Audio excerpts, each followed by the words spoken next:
fait 3 ans que je travaille sur ce que j'appelle le métissage musical, c'est-à-dire donc l'alliance de rythmes traditionnels avec les instruments symphoniques européens.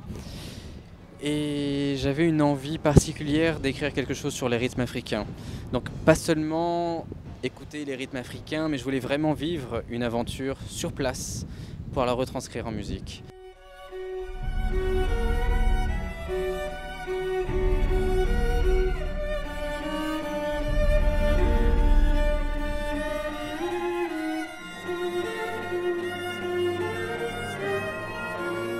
Donc j'ai pu partir grâce à une association humanitaire, ici ou ailleurs, de nom à sourire, et qui m'a permis de me retrouver vraiment au cœur du Cameroun, au cœur de la culture du pays.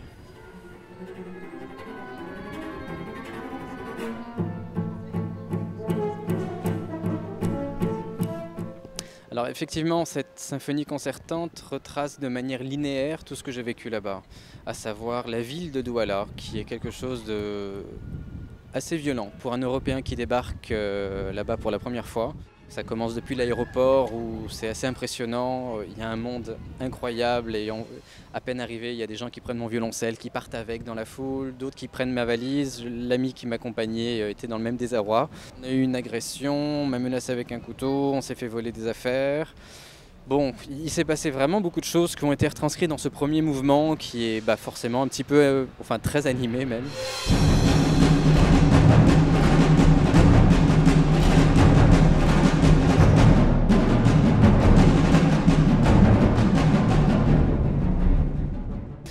À l'inverse du deuxième mouvement qui est l'arrivée dans le village, où là c'est une ambiance complètement différente.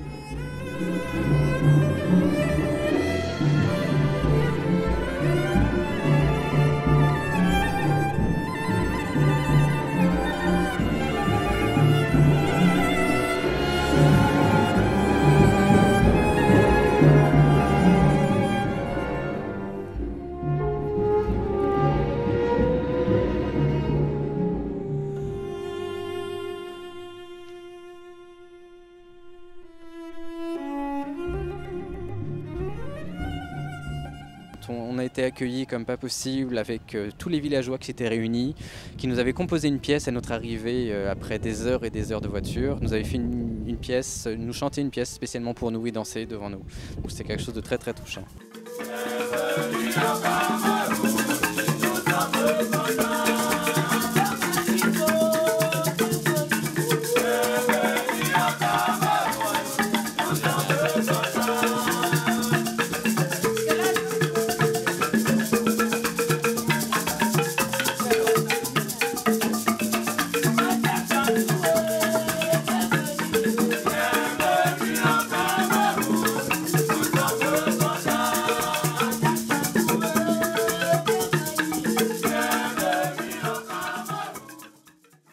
Et comment avez-vous vécu ces inégalités sociales? Effectivement, c'est quelque chose qui est dur à décrire, dur à dire, et j'en ai consacré mon troisième mouvement sur cet aspect-là.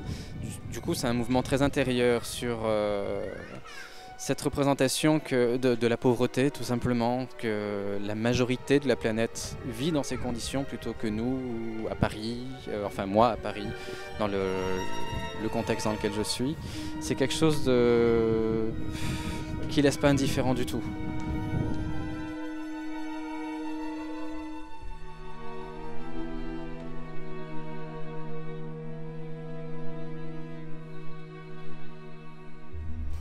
Comment avez-vous financé et comment en êtes-vous arrivé justement à monter un tel projet?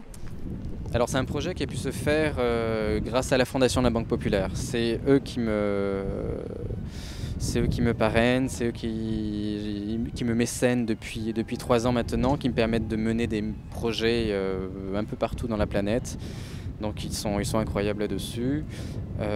Donc ils ont assuré toute la partie financière de ce voyage. Ensuite, il y a l'association humanitaire Ici ou ailleurs de Nom à sourire, qui a été incroyable aussi dans tout ce que j'ai vécu, dans tout ce que j'ai découvert dans ce pays, toute l'organisation.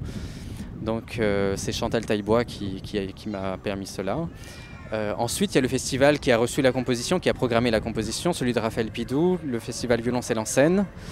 Ensuite, il y a Marc Copé qui a assuré la partie de soliste et vraiment, vraiment brillamment. Et puis, il y a une quantité de sponsors indépendants, ça peut être des luthiers par leur aide logistique, et puis une vingtaine de personnes qui ont fait des dons pour permettre la réalisation de ce projet sur 2 ans. Et pour finir, avez-vous d'autres projets dans le même genre à venir? Effectivement, partant sur une lancée pareille, j'ai envie de continuer et c'est pour ça que je suis en train de mettre en place un projet au Brésil pour étudier justement tous les rythmes brésiliens qui sont extrêmement riches, extrêmement nombreux.